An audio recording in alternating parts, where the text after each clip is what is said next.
O relato da mulher que fez amarração para tomar o marido da melhor amiga e foi para o umbral.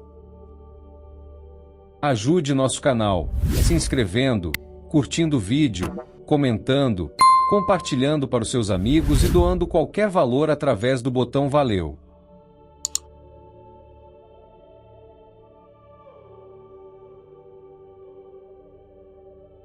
Lorena sempre foi encantadora.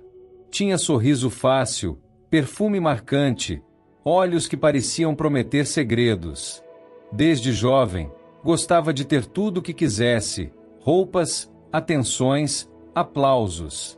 Sua melhor amiga, Isabel, era seu oposto, calma, generosa, de fé simples. As duas se conheceram na faculdade e cresceram como irmãs. Passavam tardes inteiras estudando, dividindo confidências, celebrando conquistas. Quando Isabel se casou com Cláudio, Lorena foi madrinha do casamento. Chorou de emoção, segurou o véu, foi uma amiga perfeita, por fora. Por dentro, algo queimava. Cláudio era tudo o que Lorena admirava num homem: bem-sucedido, carinhoso, elegante.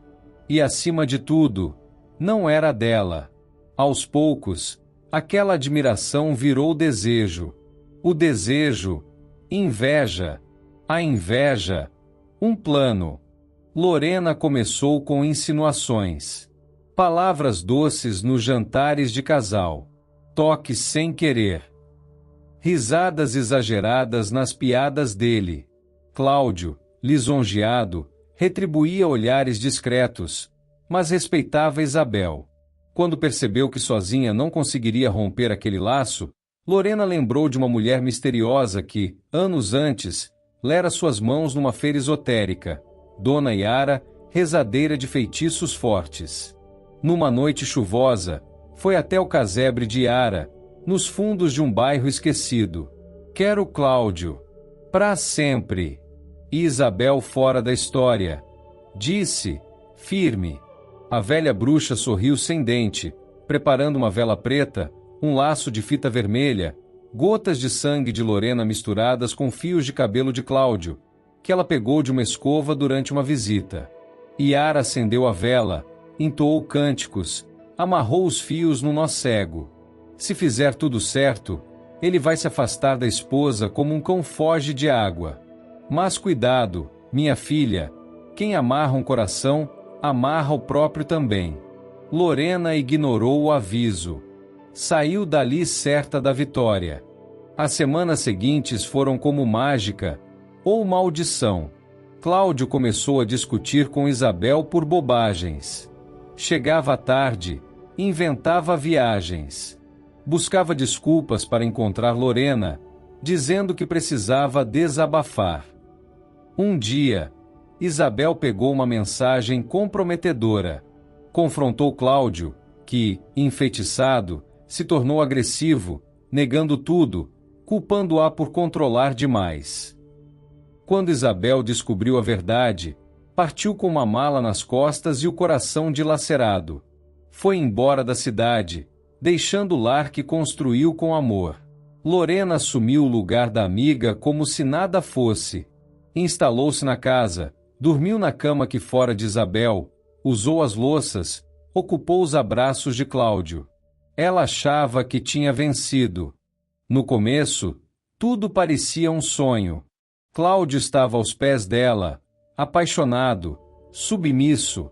Lorena desfilava com ele em festas, sorria para quem antes a invejava. A mulher que traía a amiga agora era a esposa perfeita. Mas com o passar dos meses, o homem que fora gentil tornou-se amargo.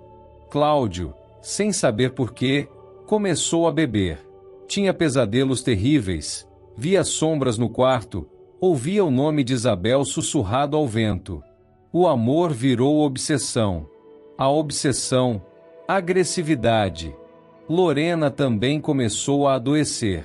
Insônia, pesadelos, vultos atrás das portas. Sentia arrepios ao se olhar no espelho, como se outra versão de si mesma espreitasse, ombando.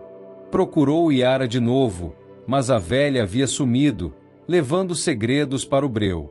Lorena tentou rezar, mas não encontrava fé. Cláudio afundou em dívidas, perdeu o emprego, e um dia, depois de uma discussão, foi encontrado morto, acidente de carro, embriagado. Lorena ficou sozinha numa casa grande e fria, cercada de vultos que só ela via. O peso da culpa adoeceu seu corpo. Um AVC a derrubou na sala de estar. Paralisada, sentiu o corpo gelar, os olhos revirarem. Enquanto os paramédicos tentavam reanimá-la, Lorena flutuou para fora de si. Viu o corpo imóvel, ouviu vozes apressadas, mas não conseguia voltar. Quando fechou os olhos do espírito, imaginou que acordaria num campo florido, com Cláudio ao lado, quem sabe. Mas abriu os olhos num beco escuro. Estava descalça, vestida num trapo. Na pele, marcas de correntes vermelhas como se algo a puxasse para baixo. Estava no umbral. Lorena vagou, atordoada, por uma rua estreita. Chovia uma garoa espessa, mas nada se molhava, nem a pele, nem a lama. Ao redor, espíritos de rostos sem traços arrastavam correntes nos tornozelos. Reconheceu alguns, mulheres e homens que, em vida, haviam brincado de manipular o amor alheio. Feiticeiros, enganadores, amantes traiçoeiros. A cada passo, correntes invisíveis envolviam suas pernas. A vela preta de Yara parecia arder dentro de seu peito. De repente, ouviu uma risada. Voltou-se e viu uma mulher, ou algo que parecia mulher, com o rosto metade humano, metade caveira. Era uma das entidades que se alimentavam das energias das amarrações. Quer amar de novo, Lorena? Zombou, enrolando as correntes em seu pescoço. Lorena tentou gritar, mas a voz não saía. Em uma noite, se é que ali havia noite, Lorena caiu de joelhos, esgotada, pedindo socorro que não sabia a quem dirigir. Nisso, uma luz suave abriu caminho na bruma. Por entre as sombras, surgiu Isabel, mas não era carne. Era um clarão de forma humana, envolta por uma túnica branca. Isabel olhou para Lorena, sem rancor, mas firme. Você destruiu minha casa. Rasgou minha confiança. Mas eu não vou desejar seu inferno. Aproximou-se, tocou o peito de Lorena. As correntes se contorceram, como cobras irritadas. Se quer sair daqui, vai ter que se arrepender de verdade. Vai ter que limpar o veneno que plantou. Lorena tentou falar, mas lágrimas densas lhe cortaram a garganta. Isabel se afastou, deixando uma trilha de claridade que logo foi engolida pela penumbra. Sem saber quanto tempo passava, Lorena começou a entender. Ninguém ali a castigava além de si mesma. As correntes eram sua culpa materializada. Cada nó era um desejo sujo, cada elo, uma mentira. Numa madrugada de solidão absoluta, ergueu os olhos escuros para o vazio e, pela primeira vez desde menina, murmurou uma prece. Eu errei. Fui eu. Perdão. As palavras ecoaram, rachando uma corrente. Um clarão iluminou parte da rua lamacenta. Aos poucos, percebeu que não estava sozinha. Entidades de luz, mensageiros de resgate, começaram a rodeá-la, mas sem prometer facilidades. Um deles, um homem de semblante sereno, aproximou-se. Vai trabalhar muito para se libertar. Vai aprender a amar sem prender. Vai aprender a pedir perdão sem exigir resposta.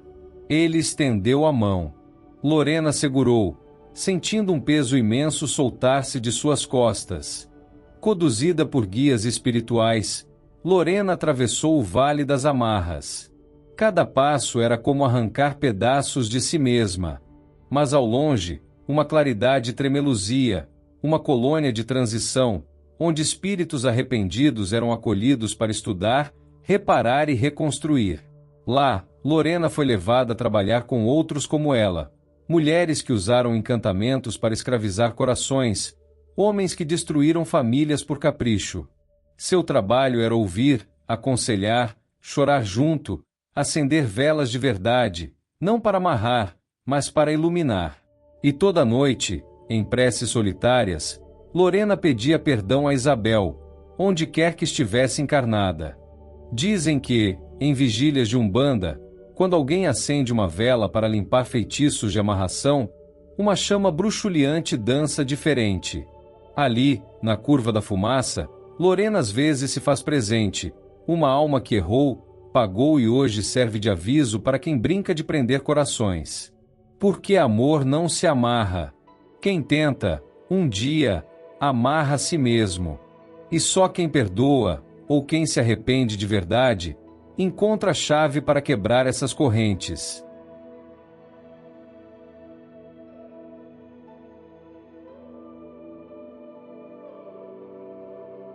Amor não se amarra. Quem tenta, um dia, amarra a si mesmo. E só quem perdoa, ou quem se arrepende de verdade, encontra a chave para quebrar essas correntes.